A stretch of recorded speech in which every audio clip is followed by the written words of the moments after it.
Dajjal itu nama kecilnya sama dengan Nabi Musa, Musa. Nisbatnya Samiri. Dia anak daripada hasil ritual setan ayah dan ibunya, dan itu tertulis dalam kitab, riwayatnya sahih. Ayahnya Samiri ini, mohon maaf, dan ibunya udah sekian datang ke dokter, ke dukun, gak punya anak. Datanglah ke dukun yang paling sakti, yang bisa mengakses Azazil iblis. Ternyata itu dukun iblis yang nyamar.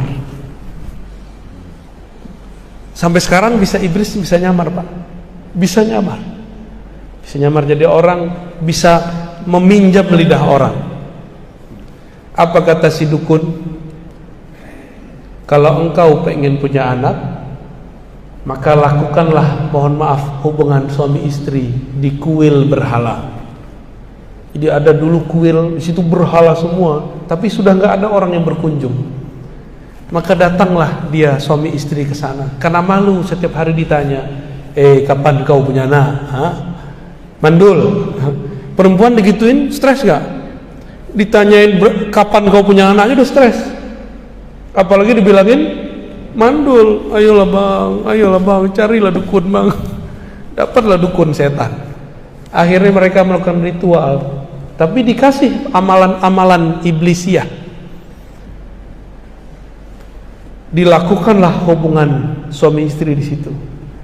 Karena pakai ritual iblis, ternyata iblis meminjam tubuhnya untuk menghamili istrinya. Maka hamillah istrinya secara nutfah sperma suaminya, tapi secara spirit Azazil. Itulah anak iblis paling sakti di dunia, bernama Musa bin Sam'un atau Dajjal bin Azazil. Jadi kalau ada orang bertanya, adakah iblis punya anak separuh manusia? Ada. Itu namanya Dajjal. Itulah biodata Dajjal, Pak. Ya. Kita kan menceritakan apa yang kita dapat aja ya. Yang kita nggak dapat kita nggak bisa cerita. Waktu lahir itu anak belean atau belean. Apa seorang awak tuh ya Anof? Bukan di sini nih tuh. Cik Mato. Buku apa soleh? Baciri matonya, Pak. Jadi matanya tuh kalau bahasa seberang tuh belean. Mata itu ya bertahun-tahun. Tahun pertama, kedua tuh nggak bisa buka.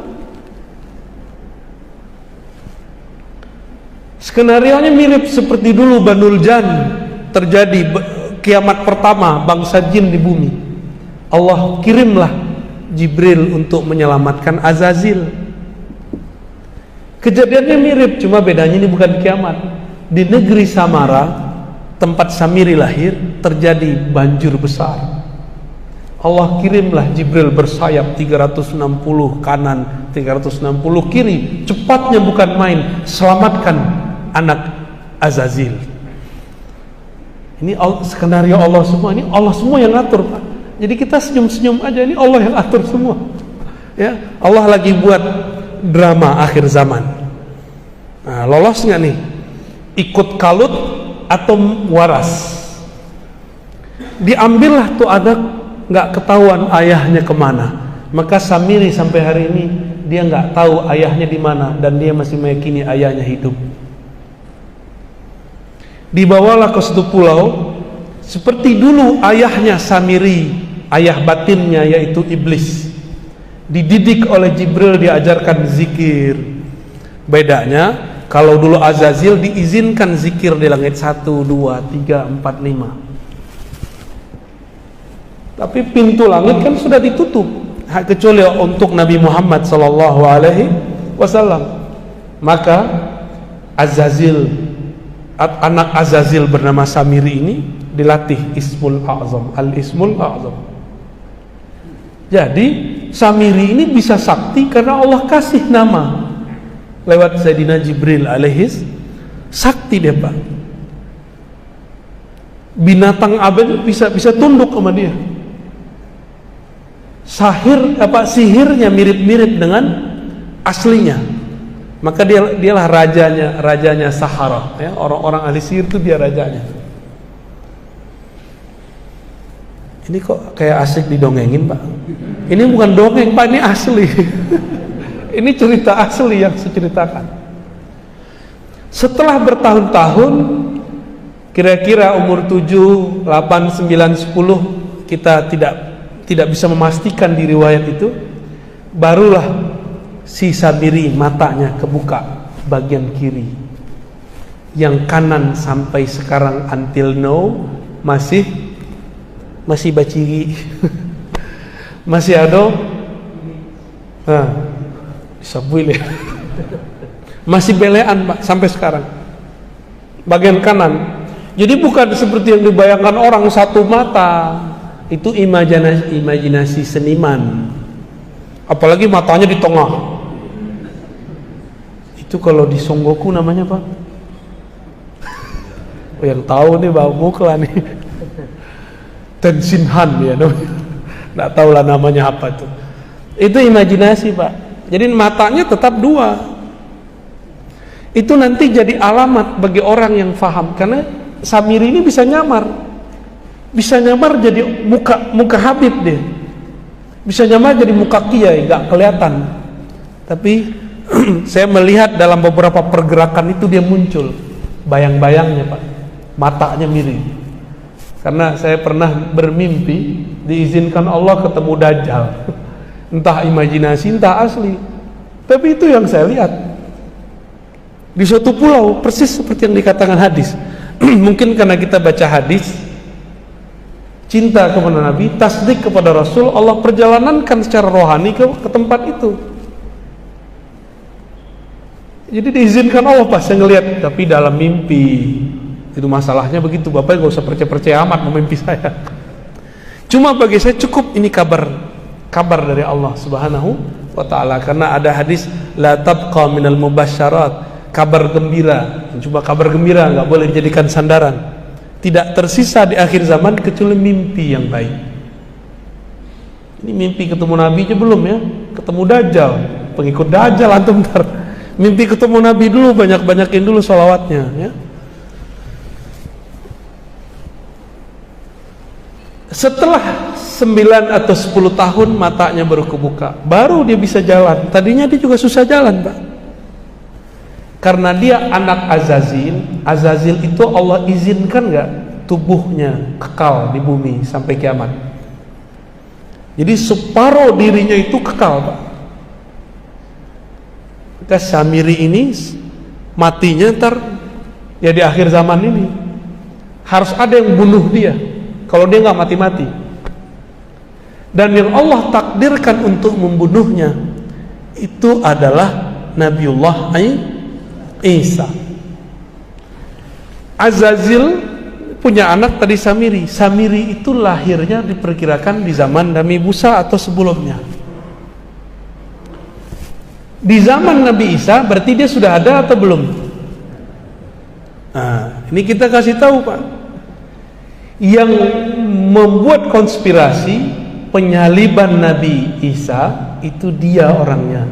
Dia nyamar jadi seorang santri. Namanya siapa? Yudas Iskariot. Itu dia tuh orangnya. Bisa nyamar-nyamar. Bisa nyamar, maka nanti dia bisa nyamar jadi Imam Mahdi, Pak. Ini yang saya khawatirkan. Kenapa dia mau bunuh Nabi Isa? Karena dia diberitahu oleh Jibril, nanti nasibmu berakhir di tangan Isa. Maka dia ingin merubah takdir. Gimana cara merubah takdir? Jadi usaha merubah takdir itu sudah pernah dilakukan oleh iblis dulu, gak berhasil. Anaknya coba. Ketika Nabi Isa hendak disalib, Allah selamatkan gak? Nah, dibuat skenario lain. Kan Allah yang buat dramanya, Allah lah sutradaranya, Allah yang nyusun skenarionya. Suka-suka Allah dong. Tiba-tiba Allah utus siapa untuk menyelamatkan Nabi Isa. Tapi kan gak disebutkan di riwayat siapa yang menyelamatkan Nabi Isa. Itu rahasia. Siapa sebenarnya yang menyelamatkan Nabi Isa? Lalu kemudian Nabi Isa naik ke langit gak? Pintu ke langit di bumi cuma satu, Pak. Baitul Maqdis, bukan Baitul Maqdis tempat Pak Peri kemarin. Di mana itu namanya itu? Pasar Tupah. Bukan di situ. Itu gak bisa naik langit di situ. Itu Al-Quds. Makanya kita wajib cinta Al-Quds. Bukan cinta bendera Palestina doang, Pak. Al-Qudsnya yang penting. Mau benderanya apa aja, yang penting Al-Quds. Seandainya di situ benderanya bendera Indonesia, ya kita bela juga. Kebetulan sekarang benderanya ya itu tuh ya. Susah juga nyebut nama benderanya apa tuh. Hitam, ada merah, ada putih ya. Nabi Isa dibawa oleh satu sosok yang dirahasiakan Allah ke pintu langit, yang nanti Nabi Muhammad pun naik ke langit lewat pintu itu. Itu yang disebut Qubbatus Sakhra. Disitulah Nabi Isa naik ke atas, langsung nyampe ke langit kedua. Berarti masih hidup nggak Nabi Isa? Masih hidup. Nabi Isa ini mempertontonkan waktu hidupnya sifat-sifat ilahiyah. Apa contohnya? Ada orang mati dihidupkan. Ambil tanah, tiup. Seperti Allah meniupkan tanah dulu menjadi Nabi Adam. Nabi Isa ambil tanah, tiup jadi burung, Pak. Kalau ada orang begitu hari ini, disembah gak? Disembah pasti. Jadi wajar kenapa kemudian beberapa orang yang tidak mengerti bab tauhid di zaman itu menyembah Nabi Isa. Mereka lupa Nabi Isa sendiri nggak menyembah dirinya, tapi menyembah Allah Subhanahu wa ta'ala. Nah, bagian akhir, karena sudah 6:30 nih ya. Asik Pak ya didongengin ya. Padahal udah tua-tua disuka diceritain juga nih ya. Ini tuangku aja seneng diceritain ulang ya. Karena Nabi Isa dulu tidak menunjukkan syariat yang sempurna. Syariatnya belum selesai, umur 33 sudah diangkat. Maka nanti disempurnakan, turun lagi di masa akhir zaman, disempurnakan dengan syariat paling sempurna, syariat baginda Nabi Muhammad sallallahu alaihi wasallam. Ya. Nanti dapat tugas. Apa tugasnya? Al-Mahdi beri pedang. Ini pedang. Sembelihlah itu sih. Dajjal tuh nggak bisa dibunuh, Pak. Ditusuk, mau dibom nggak mati-mati. Berarti ada suatu rahasia di pedang itu, dan ada kejadian yang melemahkan si Dajjal. Kita nggak tahu rahasianya apa. Jadi udah banyak tuh. Itu perang nanti nggak ada yang pakai pistol, Pak. Nggak ada yang pakai tank. Semuanya pakai kesaktian. Yang nggak sakti baru pakai panah. Yang nggak bisa terbang baru pakai kuda. Jadi nanti antum kalau umur panjang jangan kaget-kaget, nanti orang terbang-terbang tuh. Mau dia tentara Mahdi dia terbang, tentara Dajjal pun ada yang bisa terbang. Yang nggak mengerti ilmu kewalian wali Allah atau wali setan sama-sama tuh. Sama-sama sakti. Wali Allah sakti, wali setan sakti. Ya udah main panah-panahan aja. Tapi kalau dia mengerti ilmu walayah, maka sebelum dia memanah, panahnya sudah sampai. Sebelum dia memukul, pukulannya sudah telang. Masa itu masih panjang. Karena ceritanya masih ada 12 pertemuan lagi, kita cukupkan dululah sampai di sini.